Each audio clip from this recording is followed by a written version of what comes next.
Assalamualaikum warahmatullahi wabarakatuh. Tribuners, jumpa kembali dengan program harian Live Report on the Spot Tribun Timur.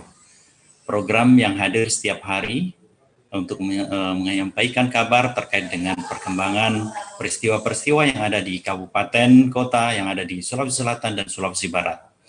Dan pada hari ini, Jumat tanggal 9 bulan Juli 2021, Tribun Timur hadir menyapa Tribuners dengan dua laporan dari dua reporter yang ada di Kabupaten Nrekang dan juga di Luwu Timur. Untuk pertama, Tribuners, kita menyapa dulu rekan Abdul Wais dari Kabupaten Nrekang. Assalamualaikum Abdul Wais.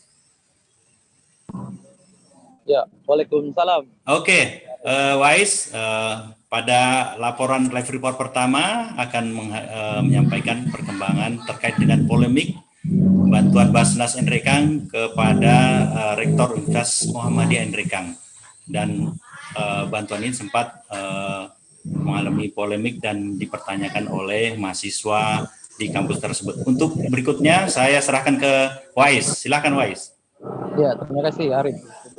Ya, Tribuners, yang kali ini saya dari mereka akan mengabarkan sebuah peristiwa, dalam hal ini polemik yang terjadi antara Basnas Nrekang dan juga Rektor Unimen Universitas Muhammadiyah Nrekang, di mana adanya bantuan, dalam hal ini bantuan riset yang diserahkan Basnas Nrekang kepada Rektor Universitas Muhammadiyah Nrekang, dalam hal ini Dr.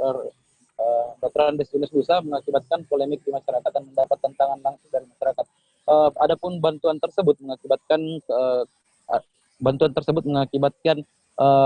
masyarakat menganggap bahwa Basnas tidak transparan dalam pengelolaan zakat, sehingga menyalurkan bantuan yang tidak tepat sasaran. Dalam hal ini bantuannya diberikan kepada salah satu pejabat, dalam hal ini Rektor Universitas Muhammadiyah.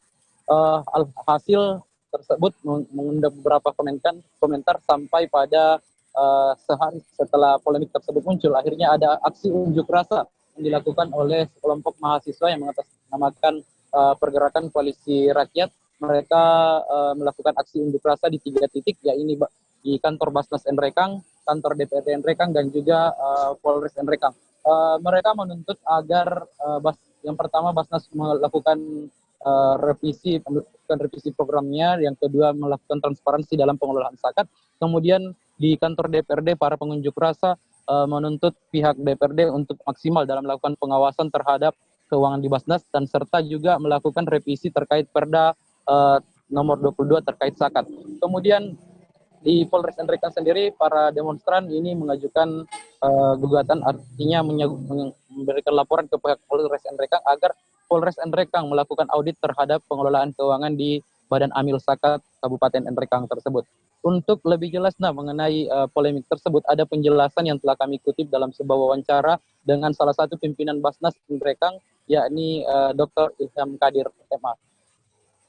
Zakat yang memberikan bantuan riset atau penelitian kepada Rektor Universitas Muhammadiyah Nrekang, yaitu Dr. Andes Yunus Busa MSI, yang beberapa hari ini menjadi kisru, perlu saya luruskan sebagai salah satu pimpinan Basnas Kabupaten Nrekang. Pertama, program pembiayaan atau bantuan riset kepada peneliti yang meneliti tentang kelembagaan Basnas, tentang zakat, tentang infak, tentang sedekah, tentang lembaga zakat, itu merupakan rekomendasi daripada program Basnas Pusat.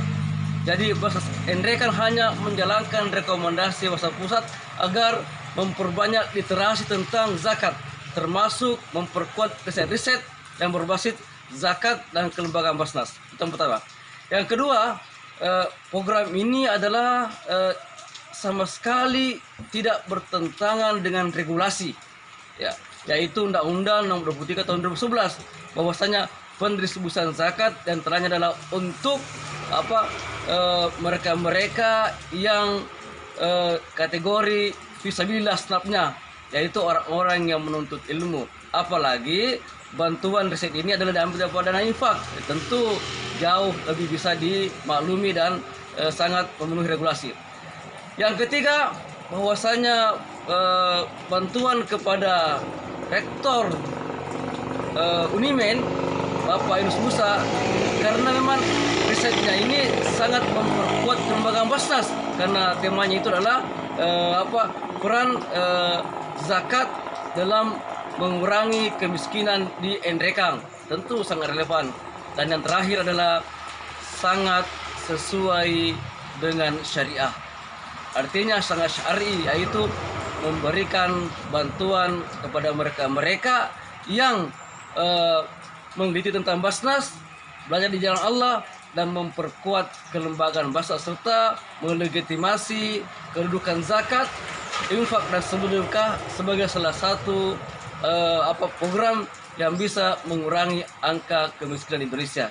Semoga dimaklumi. Kemudian bantuan itu juga sudah dikembalikan ke Basnas, tapi itu atas inisiatif Bapak Yunus Musa, atas kebesaran hatinya. Dan kami di Basnas menerima dengan tangan terbuka dan sangat mengapresiasi beliau. Walaupun beliau sangat membutuhkan bantuan itu, tapi karena kebesaran hatinya sehingga mengembalikan bantuan itu. Dan kami terima, dan kami berterima kasih kepada Bapak Yunus Musa. Ya, demikian tadi kutipan wawancara kami dengan salah satu pimpinan Basnas Endrekang, Dr. Ilham Kadir MA, yang mengatakan bahwa bantuan yang diberikan kepada Rektor Unimen ini tidak menyalahi aturan baik dari segi agama maupun aturan terkait perda dan juga peraturan yang di atasnya. Sehingga mereka menganggap bahwa bantuan yang diberikan kepada rektor senilai 10 juta tersebut adalah bantuan untuk biaya riset, jadi bukan bantuan untuk menyelesaikan pendidikan S3 bagi Rektor Yunus Musa. Seperti itu mungkin Pak Arif. Oke, baik, Wais, mungkin terkait dengan updating peristiwa kejadian tersebut, hiruk pikuk tersebut, mungkin ada tanggapan juga dari Bupati atau mungkin tokoh-tokoh masyarakat yang lain. Iya.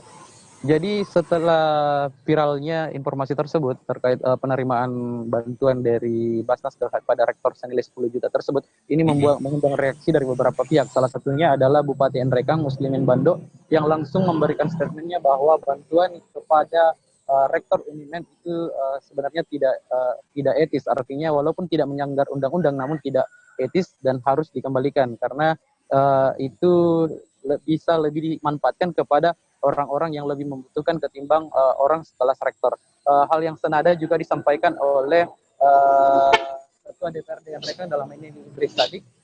Idris Sadik sendiri menyatakan bahwa pihaknya akan segera melakukan pemanggilan terhadap pimpinan Basnas untuk melakukan rapat dengar pendapat dengan anggota Dewan serta Basnas Endrekang dan juga mahasiswa di Unimen terkait permasalahan tersebut. Seperti itu. Oke, baik, Wais. Jadi mungkin sampai hari ini artinya updatingnya bahwa dana atau bantuan tersebut dikembalikan itu kepada Basnas. Iya, jadi setelah adanya statement dari Bupati Endrekang yang meminta kepada pihak rektor untuk melakukan pengembalian uang tersebut, akhirnya 3 jam berselang setelah adanya pernyataan dari Pak Bupati, akhirnya Rektor Unimen Yunus Musa dengan besar hati mengembalikan bantuan senilai 10 juta tersebut kepada pimpinan Basnas Endrekang. Dari situ Rektor mengatakan berharap bahwa dengan pengembalian uang tersebut, polemik yang selama ini beredar selama sepekan di Kabupaten Endrekang bisa berakhir dan mengakhiri juga cuitan-cuitan di media sosial yang menyerang pribadi dirinya. Seperti itu, Pak. Oke, terima kasih, Wais. Mudah-mudahan semua masalah terkait dengan bantuan tersebut sudah terselesaikan, apalagi sudah dikembalikan. Terima kasih, Wais, atas laporannya. Silahkan kembali bertugas. Oke, Tribuners, demikian tadi laporan dari Wais dari Kabupaten Endrekang terkait bantuan yang dilakukan oleh Basnas untuk Rektor Universitas Muhammadiyah Endrekang kemudian menuai polemik. Berikutnya kita akan terhubung dengan rekan dari Ivan Ismar di Kabupaten Luwu. Tapi sebelumnya kita jeda setelah pariwara berikut ini.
Tribuners, masih bersama dengan saya Arifudin Usman, jurnalis Tribun Timur pada program Live Report on the Spot siang hari ini. Dan kita sudah terhubung dengan reporter Tribun Timur yang ada di Kabupaten Luhut Timur dengan saudara Ivan Ismar. Assalamualaikum Ivan. Waalaikumsalam. Oke, Ivan, Tribuners, reporter Tribun Ivan akan melaporkan terkait dengan program vaksinasi yang saat ini tengah digenjot oleh pemerintah Kabupaten Luhut Timur. Dan untuk lebih lengkapnya kita dengar laporan langsung dari rekan Ivan Ismar. Silakan Ivan. Ya, terima kasih Pak Afif. Saat ini Pemkab Luhut Timur tengah menggenjot proses vaksinasi kepada warganya. Sejauh ini total masyarakat yang sudah divaksin itu ada 35.100 orang. Karena kalau melihat dari angka konfirmasi COVID di Luhut Timur itu dalam seminggu terakhir memang mengalami penambahan baik dari kasus baru maupun dari pasien yang sembuh. Untuk sejauh ini total konfirmasi dari sejak dimulainya pandemi itu di Luhut Timur sudah 4.317 kasus dan sementara untuk pasien yang sudah sembuh itu 4.119 orang dan di mana tercatat sudah 73 pasien terkonfirmasi COVID itu meninggal dunia. Sejak vaksinasi perdana dimulai di Kabupaten Luhut Timur pada Senin 1 Februari, hingga saat ini Pemkab Luhut Timur dalam hal ini Dinas Kesehatan tetap konsisten melakukan vaksinasi kepada warganya. Pak Arif. Oke, baik Ivan, mungkin terkaitnya ada perkembangan update apa yang akan dilakukan selanjutnya untuk menggenjot. Mungkin ada pihak pemerintah kabupaten dari Dinas Kesehatan yang melakukan salah satu upaya-upaya yang bisa dilakukan untuk mempercepat vaksinasi nih, Ivan. Baik, saat ini saya sudah berada di kantor Dinas Kesehatan Luhut Timur dan saya sudah bersama dengan Kepala Bidang Pelayanan Kesehatan, Pak Oke, siap. Untuk menjelaskan lebih jauh terkait bagaimana proses vaksinasi di Kabupaten Luhut Timur. Oke, terima kasih. Assalamualaikum, Pak Kabid. Waalaikumsalam warahmatullahi wabarakatuh. Oke, terima kasih atas waktu dan kesempatannya. Tribuners bisa mendengar langsung jawaban dan juga mungkin penjelasan dari pemerintah kabupaten, terutama dari Dinas Kesehatan terkait dengan program-program yang apa saja yang akan dilakukan untuk menggenjot program vaksinasi ini, Pak, di Kabupaten Luhut Timur. Ya, terima kasih Pak. Jadi alhamdulillah Kabupaten Luhut Timur akan tetap konsisten untuk melakukan akselerasi dalam vaksinasi di Kabupaten Luhut Timur dan alhamdulillah bukan hanya di sektor kesehatan, di sektor ada teman-teman dari TNI, Polri yang membantu kami dalam akselerasi vaksinasi ini. Dan perlu kami sampaikan bahwa sekarang masih sementara berlangsung vaksinasi yang dilakukan oleh TNI dan Polri. Bahkan 3 hari ke depan itu dilaksanakan. Perlu kami sampaikan mulai tanggal 8 sampai tanggal 9 itu rencananya oleh teman-teman TNI melakukan vaksinasi di sekolah. 10-12 itu di Malili, tanggal 13-14 nanti di Wotu, dan 15-16 di Mangkutangan. Begitupun dari Polri, melalui Polres, itu sekarang sementara berlangsung vaksinasi di Surapo, Kecamatan Nuah. Gitu Pak. Oke, tapi Pak Kabit, terkait dengan mungkin ada jumlah target, angka-angka yang ingin dicapai atau persentase yang ingin diharapkan terkait dengan vaksinasi ini, mungkin capainya berapa persen yang ingin diharapkan bisa dilakukan di Kabupaten Luhut Timur, Pak Kabit? Ya, untuk kondisi sekarang, kalau kita melihat dari jumlah penduduk Luhut Timur, kurang lebih 300.000 penduduk, sekarang mungkin baru sekitar 13% itu. 13%. Makanya, ya 13%, di sekitar 35.000-an lebih atau untuk divaksinasi. Kalau kita mau melihat dari konsep dasar untuk mencapai herd immunity, itu 70 atau 80%, makanya ini perlu diakselerasi dengan betul, digenjot ya, betul. Ya, dari Polres, TNI, makanya mungkin untuk memburu herd immunity itu sehingga sektor dari TNI, dari Polri membantu di sektor kesehatan. Alhamdulillah itu kita bisa saling sinergis. Tapi Pak Kabit, terkait dengan tadi mungkin sudah disampaikan targetnya mungkin sampai 70-80%. Kira-kira itu bisa dicapai sampai bulan berapa itu Pak Kabit? Kalau ini kan sangat tergantung dari ketersediaan vaksin. Iya. Ketersediaan vaksin, kami setiap ada vaksin kami langsung drop ke puskesmas. Ada 17 puskesmas dan 2 rumah sakit. Ini sangat tergantung dari vaksin yang ada. Alhamdulillah tadi malam ada 150 vial vaksin dan kami sudah bagikan lagi ke puskesmas. Jadi intinya juga kami menghimbau kepada masyarakat supaya ini bisa cepat tercapai. Masyarakat tidak perlu ragu karena vaksin ini aman dan halal, gitu Pak. Oke, terima kasih banyak Pak Kabit atas konfirmasi dan penjelasannya untuk program penggenjotan akselerasi program vaksinasi di Kabupaten Luhut Timur. Terima kasih banyak atas kesempatan sehingga Tribuners bisa mendengar langsung penjelasan dari Dinas Kesehatan Kabupaten Luhut Timur. Oke Tribuners, demikian tadi penjelasan langsung dari Kabid Pelayanan Dinas Kesehatan Kabupaten Luhut Timur. Ivan, terkait dengan program penggenjotan, mungkin tadi sudah didapatkan penjelasan dari Pak Kabid. Mungkin ada perlibatan antara TNI dan Polri. Apakah sejauh ini mereka sudah sangat aktif, mungkin juga termasuk dengan promosi atau pemberitahuan informasi kepada masyarakat? Ivan? Baik. Ya. Baik, kalau dari Polres Luhut Timur sendiri sudah melaksanakan vaksinasi massal kemarin di beberapa tempat di beberapa kecamatan.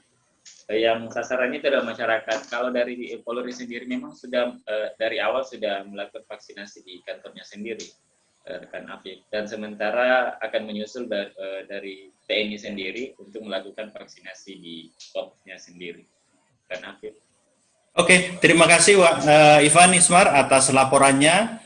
Tribuners, demikian tadi laporan dari reporter Tribun Timur yang ada di Kabupaten Luhut Timur terkait dengan program vaksinasi massal yang ada di Kabupaten Luhut Timur dan tengah digalakan dan digenjot untuk bisa mendapatkan persentase hingga 70-80%. Tribuners, sekian laporan live report on the spot siang hari ini.